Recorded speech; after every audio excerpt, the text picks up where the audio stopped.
Good morning मेरे प्यारे बच्चों, मेरे प्यारे रसगुल्लो। कैसे हैं आप लोग? आशा करता हूँ आप लोग बहुत अच्छे होंगे।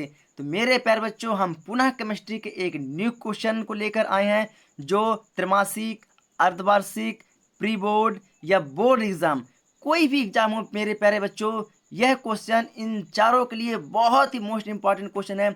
यह हर एक एग्जाम में पूछे जाने वाले क्वेश्चन में से एक है। तो मेरे प्यारे बच्चों, यह क्वेश्चन कुछ इस प्रकार है कि राउल्ट का नियम किसे कहते हैं, इसका गणितीय व्यंजक स्थापित कीजिए। मेरे प्यारे बच्चों, हमें क्या करना है, इसका गणितीय व्यंजक स्थापित करना है। तो पहले तो हम समझेंगे कि राउल्ट का नियम है क्या। प्यारे बच्चों, राउल्ट का नियम है क्या? चलिए प्यारे बच्चों, अब हम चलते हैं राउल्ट के नियम की ओर। तो मेरे प्यारे बच्चों, पहले हम एक क्या लेते हैं, एक पात्र ले लेते हैं। क्या प्यारे बच्चों, हम एक इसमें क्या लिए, पात्र ले लिए। इस पात्र में क्या भरा हुआ है प्यारे बच्चों? इस पात्र में पहले हम भर दिए क्या, विलायक। क्या भर दिए प्यारे बच्चों? विलायक, जिसकी मात्रा अधिक है, ये समझ ले H2O। फिर इसमें क्या मिला दे, इसमें एक ऐसा पदार्थ विलेय मिला दिए। क्या मिला दे? विलेय पदार्थ। विलेय पदार्थ हमने मिलाया जिसका वाष्पीकरण, जिसका वाष्पीकरण नहीं होता, वाष्पीकरण नहीं होता। तथा जब विलायक में एक विलेय पदार्थ मिलाया तो क्या बन गया? यह एक क्या बन गया? विलयन बन गया। क्या बन गया प्यारे बच्चों? यह एक विलयन बन गया। तो मेरे प्यारे बच्चों, इस विलयन को, किसको? इस विलयन को हम कितना भी ताप दे दें, क्या बच्चों, एक नियत ताप दे दें या अधिक टेम्परेचर का ताप दे दें, लेकिन इसका क्या होता है, इसका वाष्पीकरण नहीं होता है। जो इसका विलेय पदार्थ है, जो ये विलेय पदार्थ है, विलेय पदार्थ का वाष्पीकरण नहीं होता है। विलायक का तो हो जाए, क्योंकि वो जल है। पर क्या है? वह जल है, तो जल का वाष्पीकरण होता है। लेकिन एक ऐसा विलेय पदार्थ, यह तो समझ लीजिए, इसमें ग्लूकोज ले लिए। क्या ले लिए बच्चों? ग्लूकोज। या फिर इसमें शक्कर। क्या ले लिए? शक्कर लिए। क्या ले लिए प्यारे बच्चों? शक्कर, है ना। प्यारे बच्चों, ये ऐसे पदार्थ हैं जिसका वाष्पीकरण नहीं होता है। तो चलिए प्यारे बच्चों, अब हम इसके नियम की ओर चलते हैं कि इसका नियम कैसे बन गया। तो मेरे प्यारे बच्चों, हम बोलेंगे किसी निश्चित ताप पर या किसी दिए हुए ताप पर अवाष्पशील, क्या प्यारे बच्चों, अवाष्पशील, जिसका वाष्पीकरण नहीं होता, उसे हम बोलते हैं अवाष्पशील। तो किसी दिए हुए ताप पर अवाष्पशील विलेय, अवाष्पशील विलेय युक्त विलयन का, विलेय युक्त विलयन का वाष्प दाब, विलयन का वाष्प दाब विलायक के, किसके पे बच्चों? विलायक के मोल भिन्न के समानुपाती होता है। विलायक के मोल भिन्न के समानुपाती होता है, समानुपाती होता है। प्यारे बच्चों, अभी आप लोग को समझ में नहीं आया होगा, तो चलो एक बार मैं इसे पुनः रिपीट किए दे रहा हूँ। प्यारे बच्चों, चलिए आप डायग्राम पर ध्यान दीजिएगा, और मेरा पेन, मेरा हाथ और मेरी आवाज क्या कह रही है, और मेरा पेन कैसे चल रहा है, आप लोगों को इस चीज पर ध्यान देना है। प्यारे बच्चों, तो आप लोगों को एकदम से यह चीज क्लियर हो जाएगा कि राउल्ट का नियम क्या होता है। तो चलिए प्यारे बच्चों, अब हम बात करते हैं कि किसी दिए हुए ताप पर, किसी दिए हुए ताप पर अवाष्पशील, ये वाष्पीकरण प्यारे बच्चों, जिसका वाष्पीकरण नहीं होता उसे बोलते हैं हम अवाष्पशील पदार्थ। क्या बोलते हैं? अवाष्पशील पदार्थ या अवाष्पशील विलेय पदार्थ। प्यारे बच्चों, क्या बोलेंगे? वह निश्चित ताप या किसी दिए हुए ताप पर अवाष्पशील विलेय युक्त, अवाष्पशील विलेय युक्त विलयन का, विलयन का वाष्प दाब, विलयन का वाष्प दाब विलायक के, किसके? विलायक के मोल भिन्न के क्या होता है? समानुपाती होता है। क्या होता है बच्चों? मोल भिन्न के समानुपाती है। तो मेरे पे बच्चों, हम बता देते हैं कि माना, क्या बच्चों? माना किसी विलयन का वाष्प दाब, माना किसी विलयन का, किसी विलयन का वाष्प दाब क्या है? वाष्प दाब क्या बच्चों? PS। क्या बच्चों? PS है।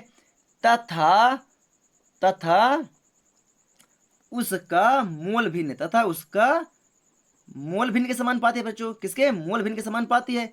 किसका? विलयन का वाष्प दाब, किसका? विलयन का वाष्प दाब मोल भिन्न के क्या है? समानुपाती है। क्या है? मोल भिन्न के समानुपाती है। क्या बच्चों? समानुपाती है। तो हमारा क्या बोलता है? राउल्ट का नियम बोलता है। राउल्ट के नियम से, तो हमारा राउल्ट का नियम क्या बोलता है? PS प्रोपोर्शनल, क्या बोला बच्चों? x1 पी एस तथा उसका मूल भिन्न x1, सॉरी बच्चों यहाँ पर क्या है x1 है, क्या है x1, क्या बच्चों x1 के समानुपाती है, मूल भिन्न x1 के क्या है बच्चों समानुपाती है। तो p proportional x1, p proportional x1। फिर बच्चों अब बात करते हैं किसका, जब इस समानुपाती का चिन्ह हटता है तो क्या लगता है, एक बराबर का चिन्ह लगता है और एक क्या लगता है बच्चों, एक नियतांक k लगता है या के एच लगता है। तो प्यारे बच्चों यहाँ पर क्या रहेगा, एक नियतांक k रहेगा और x है तो x1 और p s है तो p s। आशा करता हूँ प्यारे बच्चों आप लोग को ये चीज समझ में आ गई होगी। तो प्यारे बच्चों अब बात करते हैं किसकी, इसको हम क्या बोलते हैं, इसको हम क्या बोलते हैं, तो मेरे बच्चों इसको क्या बोलते हैं, के एक क्या है पर बच्चों नियतांक, क्या है बच्चों के एक नियतांक है। तो हम बता देंगे जहां के एक क्या है बच्चों नियतांक है, क्या है के एक नियतांक है जिसका मान हम लोग खुद माने बच्चों, हमने मान रहा है, हम मान रहे हैं कि जिसका मान के बराबर क्या हो, के बराबर क्या हो बच्चों P0 हो, P0 हो तो या P0 होता है तो क्या बोलेंगे समीकरण में, सॉरी बच्चों तो समीकरण इसको एक अगर मान लेंगे तो इसको समीकरण दे देंगे, नहीं तो हम यहाँ पर क्या रख देंगे K0 का मान रख देंगे। तो क्या हो जाएगा पर बच्चों PS बराबर P0 इंटू x1, ये हो गया पर बच्चों अब समीकरण नंबर 1। सॉरी हमने पहले ही बोला था लेकिन वो समीकरण 1 नहीं कहलाएगा, अब हमारा ये कहलाएगा समीकरण नंबर 1।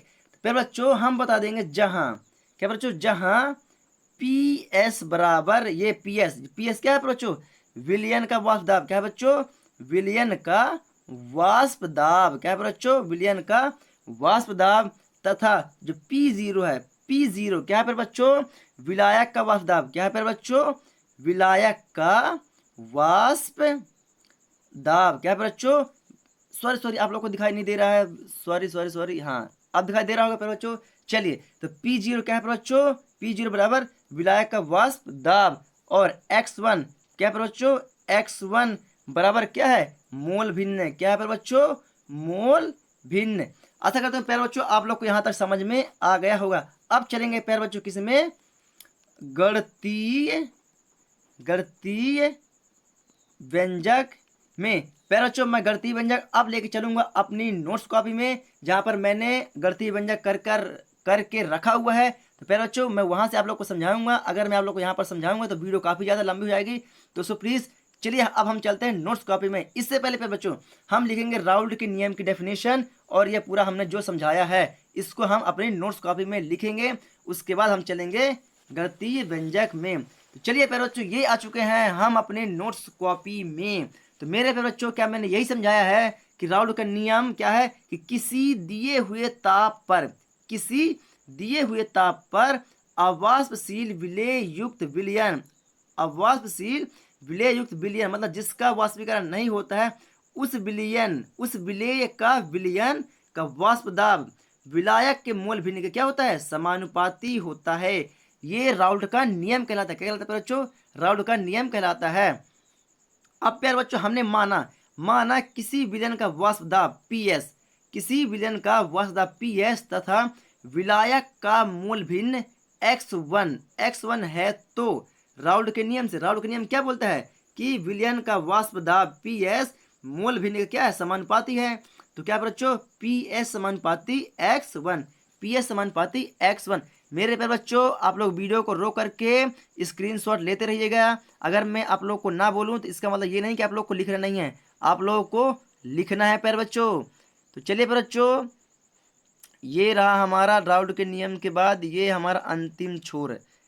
तो ये रहा प्यारे बच्चों हमारा यहाँ तक। तो प्यारे बच्चों जब हमने क्या किया ये P समानुपाती x1 रखा, तो मेरे बच्चों जब इसमें समानुपाती का चिन्ह हटा तो क्या लगता है एक नियतांक लगा, क्या लगा बच्चों एक नियतांक लगा के, क्या लगा एक नियतांक के लगा। तो फिर बच्चों अब हम बताएंगे कि नियतांक के जिसका मान क्या होता है P0 होता है। तो प्यारे बच्चों हम लिखेंगे PS बराबर के इंटू x1 जो लिखा हुआ है, और यहाँ पर बता देंगे जहाँ के एक नियतांक है जिसका मान P0 होता है, या हम बता सकते हैं प्यारे बच्चों कि जहाँ के एक नियतांक है जिसका मान हमने P0 माना है, क्या बच्चों P0 माना है।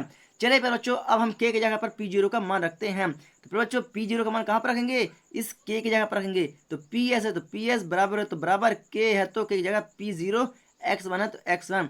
अब इसको दे देते हैं प्यारे बच्चों हम समीकरण नंबर 1। अब प्यारे बच्चों अब हम बताएंगे PS क्या है। तो PS हमारे विलयन का वाष्प दाब है, P0 विलायक का वाष्प दाब है। ये विलयन का वाष्प PS विलयन का है और P0 विलायक का है। प्यारे बच्चों थोड़ा सा आप यहाँ पर समझिएगा। और x1 क्या है, x1 तो मूल भिन्न है। आशा करता हूँ प्यारे बच्चों आप लोग को ये चीज समझ में आ गई होगी। चलिए प्यारे बच्चों अब हम चलते हैं गणितीय व्यंजक में। किसमें, अब हम चलते हैं गणितीय व्यंजक में। तो आइए प्यारे बच्चों चलते हैं गणितीय व्यंजक में। तो कुछ हमारा रहा गणितीय व्यंजक, तो प्यारे बच्चों आप लोग यहाँ तक लिख लीजिएगा। अब हम बात करते हैं अपने गणितीय व्यंजक की। तो ये रहा हमारा प्यारे बच्चों गणितीय व्यंजक कुछ इस प्रकार से। गणितीय व्यंजक, तो प्यारे बच्चों चलिए बात करते हैं गणितीय व्यंजक की। तो प्यारे बच्चों आप लोग समझ सकते हैं ये हमारा रहा गणितीय व्यंजक। यस, चलिए प्यारे बच्चों मेरे, तो गणितीय व्यंजक की बात करते हैं। गणितीय व्यंजक में तो प्यारे बच्चों हम क्या करेंगे कि जब किसी विलयन में अवाष्पशील, क्या बच्चों, जब किसी विलयन में अवाष्पशील विलेय को मिलाया जाता है। फिर बच्चों हमने मिलाया था, हमने विलयन में क्या मिलाया था, एक अवाष्पशील पदार्थ, क्या मिलाया था, शर्करा और एक चीज और मैं नाम लिया था बच्चों, क्या, ग्लूकोज, क्या बच्चों, ग्लूकोज, जिनका वाष्पीकरण नहीं होता है। इसलिए हमने बताया कि जब किसी विलयन में अवाष्पशील विलेय को मिलाया जाता है तो क्या होता है, वाष्प दाब में कमी होती है। मेरे प्यारे बच्चों जब किसी का वाष्पीकरण होगा ही नहीं तो क्या होगा, वाष्प दाब में कमी होगी। क्या होगी, वाष्प दाब में कमी होगी। तो डेल्टा पी बराबर क्या बच्चों, तो डेल्टा पी बराबर P0 क्या है बच्चों, विलायक का वाष्प दाब है, माइनस कमी हो किसमें, कमी हुई वाष्प दाब में। तो PS क्या है, विलयन का वाष्प दाब क्या है, विलयन का वाष्प दाब PS और विलायक का वाष्प दाब P0 है। आशा करता हूँ प्यारे बच्चों आप लोग को ये चीज समझ में आ गया होगा। इसको दे देते हैं समीकरण नंबर 2। क्या देते हैं प्यारे बच्चों, समीकरण नंबर 2। अब बच्चे हम बात करेंगे समीकरण नंबर 2 में समीकरण 1 से PS का मान रखने पर। मेरे प्यारे बच्चों कहने का तात्पर्य क्या हो गया कि समीकरण 2 में रखना है, समीकरण 2 में समीकरण 1 से PS का मान रखने पर। तो मेरे प्यारे बच्चों हमने समीकरण 1 में PS का मान क्या लिखा हुआ है, थोड़ा सा यहाँ पर बता देता हूँ मैं कि PS बराबर P0x1, ये हमारा समीकरण 1 था। प्यारे बच्चों आप लोग पहले से समझे होंगे तो आप लोग को पता होगा कि PS बराबर P0x1, ये हमारा समीकरण 1 है प्यारे बच्चों। तो हम समीकरण 2 में जहां पर PS लिखा हुआ है वहां पर हम क्या लिखेंगे, P0x1 करेंगे, P0x1। चलिए प्यारे बच्चों तो अब हम लिख दे रहे हैं कि समीकरण 2 में समीकरण 1 से PS0 का मान रखने पर। तो हमने प्यारे बच्चों डेल्टा P है तो P बराबर है तो बराबर, P0 है तो P0, माइनस है तो माइनस, बस PS की जगह हमने PS का क्या रख दिया, मान कर दिया प्यारे बच्चों, PS0 का मान, सॉरी PS का मान। तो PS मान अब बच्चों हम देख रहे हैं यह एक माइनस चिन्ह है तो एक पॉइंट ये एक पॉइंट ये, दोनों पॉइंट में हमें P0 क्या दिखता है, कॉमन दिखाई दे रहा है। क्या दे रहा है, P0 कॉमन है तो इसको हम कर देंगे साइड और यहाँ पर कुछ नहीं बचेगा तो क्या बचेगा, एक, क्या बचेगा फिर बच्चों, एक। तो डेल्टा P बराबर तो बराबर, P0 कॉमन, P0 कॉमन, यहाँ पर कुछ नहीं बचा मतलब एक, माइनस तो माइनस, x1 तो x1। इसको दे देते हैं प्यारे बच्चों हम समीकरण नंबर 3, इसको देते हैं प्यारे बच्चों समीकरण नंबर 3। अब बात करते हैं बच्चों किससे, विलेय के मूल भिन्न से। मैंने प्यारे बच्चों इस वीडियो के जस्ट पहले ही विलेय का मूल भिन्न पढ़ाया है। अगर आप लोगों ने विलेय का मूल भिन्न नहीं पढ़ा है तो प्लीज इस वीडियो को डिस्क्रिप्शन बॉक्स में मिल जाएगा आपको, आप लोगों को विलेय का मूल भिन्न, तो वहां से आप लोग पढ़ लीजिएगा, तब आप लोग को पता चलेगा कि हमने यहाँ पास विलेय के मूल भिन्न का फॉर्मूला लिया हुआ है। तो प्यारे बच्चों आप लोग यहाँ तक लिख लीजिएगा आप लोग, मैं चलता हूँ आगे की ओर। तो प्यारे बच्चों अब नेक्स्ट पॉइंट हमारा बनेगा क्या, कि विलेय के मूल भिन्न से, विलेय के मूल भिन्न से। तो मेरे प्यारे बच्चों ये रहा हमारा विलेय का मूल भिन्न। तो मेरे प्यारे बच्चों ये रहा हमारा विलेय का मूल भिन्न। तो विलेय का मूल भिन्न क्या होता है प्यारे बच्चों, जो उसकी डेफिनेशन होती है कुछ इस प्रकार होती है कि प्रारंभिक, क्या है प्यारे बच्चों, प्रारंभिक वाष्प दाब और अंतिम वाष्प दाब का, क्या, प्रारंभिक वाष्प दाब और अंतिम वाष्प दाब का जो प्यारे बच्चों क्या होता है, योगात्मक मान, क्या बच्चों, योगात्मक मान क्या होता है, एक के बराबर होता है। क्या होता है प्यारे बच्चों, एक के बराबर होता है। या हम कुछ इस प्रकार से बोल सकते हैं कि प्रारंभिक मूल प्रभाज, क्या, प्रारंभिक मूल प्रभाज और अंतिम मूल प्रभाज्य का योगात्मक मान क्या होता है? 1 होता है। तो ये प्यारे बच्चों ये एक फार्मूला है जो हमें विलेय के मूल भिन्न से प्राप्त हुआ है। कहाँ से? विलेय के मूल भिन्न से प्राप्त हुआ है। तो मेरे प्यारे बच्चों हम देख रहे हैं यहाँ पर x0 प्लस x1 बराबर 1 है, तो 1। प्यारे बच्चों अब यहाँ पर देख रहे हैं जो x1 है, क्या है? x1 है, किसमें है? प्लस में है। तो प्यारे बच्चों ये बराबर की इस साइड जाएगी तो कहाँ जाएगी? माइनस में जाएगी, क्योंकि प्यारे बच्चों कोई भी संख्या अगर बराबर के उस पर जाती है तो या तो वो गुणांक में जाती है या कि फिर बटे में जाती है। अगर ऐसा कुछ भी नहीं है तो अगर वो संख्या प्लस में है तो इस साइड जाएगी तो कहाँ जाएगी? माइनस में जाएगी। कहाँ जाएगी? अगर बराबर के उस पर जाएगी तो प्यारे बच्चों माइनस में जाएगी। तो यहाँ पर कोई गुणांक है नहीं प्यारे बच्चों, ना ही कुछ है और ना ही बटे है, तो यहाँ पर क्या आ जाएगी? ये संख्या इधर आएगी तो माइनस में आएगी। तो x0 तो x0 बराबर तो बराबर, x1 प्लस में है तो इधर आया तो माइनस है, तो 1 माइनस x1। प्यारे बच्चों अब क्या करेंगे? नेक्स्ट पॉइंट, ये वाले पॉइंट को इस साइड कर देंगे और ये वाले पॉइंट को इस साइड कर देते हैं। चलिए पॉइंट मेरे प्यारे बच्चों, तो x1 माइनस x1, तो 1 माइनस x1 बराबर x0 है तो x0।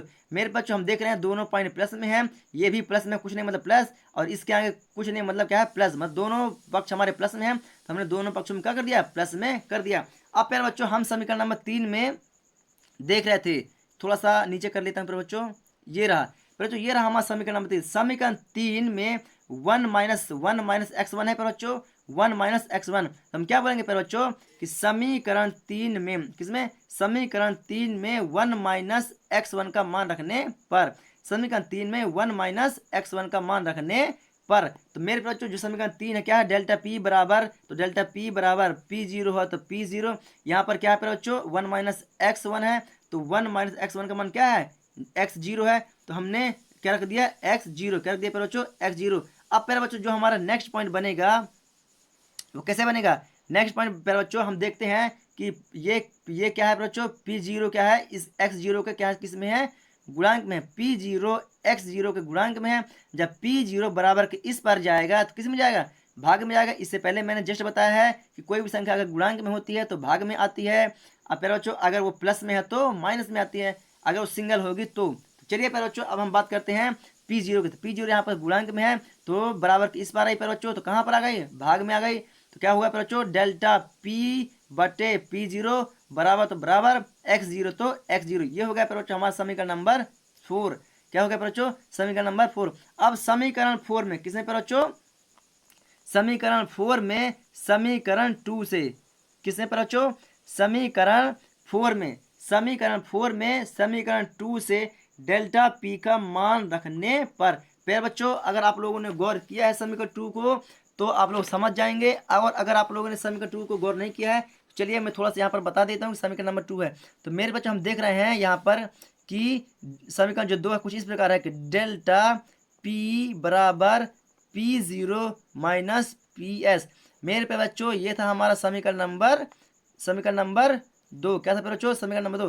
तो मेरे बच्चों यहाँ पर बात की जा रही है कि समीकरण 4 में, किसमें? समीकरण 4 में समीकरण 2 से डेल्टा p का मान रखने पर, तो फिर बच्चों जो हमारा ये डेल्टा p है तो डेल्टा p का मान क्या है? p0 minus ps, p0 minus ps। चले बच्चों अब हम रखते हैं मान। तो मेरे बच्चों हम यहाँ पर देख रहे हैं समीकरण 4 में समीकरण 2 से डेल्टा p का मान रखने पर, तो मेरे बच्चों समीकरण 4 में p डेल्टा p क्या है बच्चों? ऊपर है, तो डेल्टा p का मान हमने क्या बताया? p0 minus ps। क्या बताया बच्चों? p0 minus ps। अब बटे में p0 है तो p0 बराबर में x0 है तो x0। पर बच्चों आप देख सकते हैं x0 है तो x0। अब इसको दे देते हैं क्या बच्चों? समीकरण नंबर 5। क्या देते हैं बच्चों? समीकरण नंबर 5। और हम बता देते हैं बच्चों कि जो p0 क्या बच्चों? p0 माइनस ps बटे p0 बराबर जो x0 वो क्या है? वाष्प दाब में अपेक्षिक अवनमन है। क्या है बच्चों? वाष्प दाब में अपेक्षिक अवनमन है। चलिए फिर बच्चों मैं इसे आप लोग को नेक्स्ट पॉइंट में लिख करके बताता हूं कि p0 minus ps upon p0 बराबर x0 क्या है? वाष्प दाब में अपेक्षिक अवनमन है। फिर बच्चों आप लोग वीडियो को रोक करके लिखते रहिएगा, मैं चलता हूं आगे की ओर।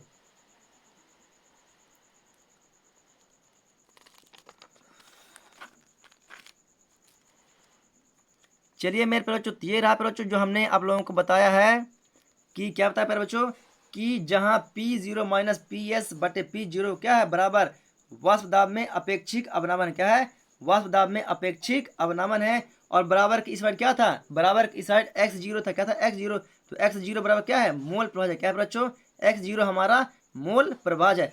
अतः इससे स्पष्ट होता है कि वाष्प दाब में अपेक्षिक अवनमन मोल प्रभाज के क्या होता है बराबर होता है, क्या होता है अवनमन मोल प्रभाज के बराबर होता है, क्या होता है बच्चों मोल प्रभाज के बराबर होता है। चलिए बच्चों अब बात करते हैं यदि विलयन में क्या बच्चों, यदि विलयन में विलेय के x1 मोल हो, क्या बच्चों विलेय के x1 मोल हो और विलायक के x2 मोल हो। पर बच्चों हम गणितीय व्यंजक ज्ञात कर रहे हैं इसलिए हमने माना है, क्या है हम ये मान रहे हैं कि यदि विलयन में विलेय के x1 मोल हो और विलायक के x2 मोल हो तो किसे मोल प्रभाज से मेरे प्यारे बच्चों मोल प्रभाज किसे कहते हैं, मोल प्रभाज क्या होता है प्यारे बच्चों। इस वीडियो को मैंने जस्ट इससे पहले ही बनाया था जो इस वीडियो के डिस्क्रिप्शन बॉक्स में पड़ी हुई है, सो प्लीज़ आप लोग उस वीडियो को जाके एक बार पढ़ लीजिएगा तो आप लोगों को समझ में आ जाएगा कि मोल प्रभाज से और मोल प्रभाज का फार्मूला कैसे आता है। चलिए फिर बच्चों आशा करता हूँ आप लोग ये चीज़ समझ गए होंगे, तो मेरे बच्चों आप लोग लिखते रहिएगा, मैं चलता हूँ आगे की ओर। तो प्यारे बच्चों अब हम बताएंगे मोल प्रभाज से, किससे बच्चों मोल प्रभाज से। तो प्यारे बच्चों जो हमारा मोल प्रभाज है क्या है, मोल प्रभाज जो हमारा परिभाषा था तो कुछ इस प्रकार था कि x0 बराबर n1 upon n1 plus n2। कहने तत्पर क्या था प्यारे बच्चों कि विलेय का अणु द्रव्यमान, किसका प्यारे बच्चों हमारे विलेय का अणु द्रव्यमान या सॉरी विलेय का द्रव्यमान और पूरे विलयन का द्रव्यमान क्या होता है कुल द्रव्यमान के अनुपात के क्या होता है बराबर होता है, क्या होता है द्रव्यमान के बराबर होता है, जिसे हम क्या बोलते हैं, जिसे हम मोल प्रभाज बोलते हैं। चलिए फिर बच्चों तो ये जो हमारा फार्मूला है कहाँ से आया हुआ है, मोल प्रभाज से आया हुआ है, कहाँ से मोल प्रभाज से आया हुआ है। तो हमारा मोल प्रभाज का जो फार्मूला है x0 बराबर n1 upon n1 plus n1 upon n2। अब समीकरण नंबर 5 में किसने पर बच्चों, समीकरण नंबर 5 में x0 का मान रखने पर मेरे बच्चों समीकरण नंबर 5 के हमने देख चुका है कि समीकरण 5 में x0 का मान क्या था P0 minus PS upon P0, क्या था बच्चों P0 minus PS upon P0 क्या होता है P0 minus PS upon P0। चलिए पर बच्चों हम रखते हैं समीकरण 5 में x0 का मान, तो ये हो गया पर बच्चों हमारा x0 का मान, और ये जो हमारा n1 upon n1 plus n2 है तो n1 upon n1 plus n2 ये हो गया पर बच्चों हमारा समीकरण नंबर 6। क्या हो गया पर बच्चों हमारा समीकरण नंबर 6। अब पर बच्चों अब हम बता देते हैं कि जो n1 है n2 ये दोनों क्या बच्चों, ये दोनों जो हमारे पॉइंट हैं ये समझ लीजिए बच्चों कि जो n1 और n2 समानांतर हो किसके n2 के, किसके बच्चों n2 के, किसके n2 के समानांतर हो। तो क्या होगा बच्चों इसकी जगह पर मतलब n1 प्लस n2 की जगह पर हम क्या रख देंगे n1 अपॉन n2, तो ये कुछ इस प्रकार से बन जाएगा P0 minus PS upon P0 बराबर n1 अपॉन n2, कुछ इस प्रकार से बन जाएगा बच्चों। यस बच्चों ऐसा ही बनेगा।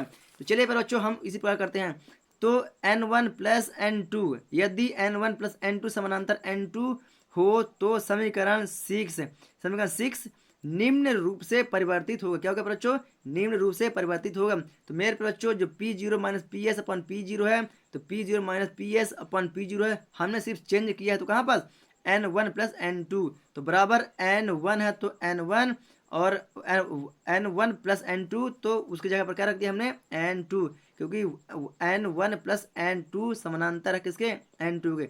तो ये हो गया फिर बच्चों हमारा समीकरण नंबर 7। क्या हो गया बच्चों समीकरण नंबर 7। अब फिर बच्चों अब हम बता देते हैं कि समीकरण की बच्चों समीकरण 6 और समीकरण 7 को राउल्ट के नियम का गणितीय व्यंजक कहते हैं, मेरे प्यारे बच्चों आशा करता हूँ आप लोग को वीडियो समझ में आ गई होगी। तो मेरे प्यारे बच्चों, अगर आप लोग को वीडियो पसंद आई हो तो सो प्लीज़ वीडियो को लाइक करें, कमेंट करके बताएं कि आप लोग को मेरी वीडियो कैसी लगी। और अगर आप मेरे चैनल पर न्यू हैं तो मेरे चैनल को सब्सक्राइब करें और बेल आइकन को दबाएं ताकि आने वाली हर एक वीडियो की नोटिफिकेशन आप लोग को मिलती रहे।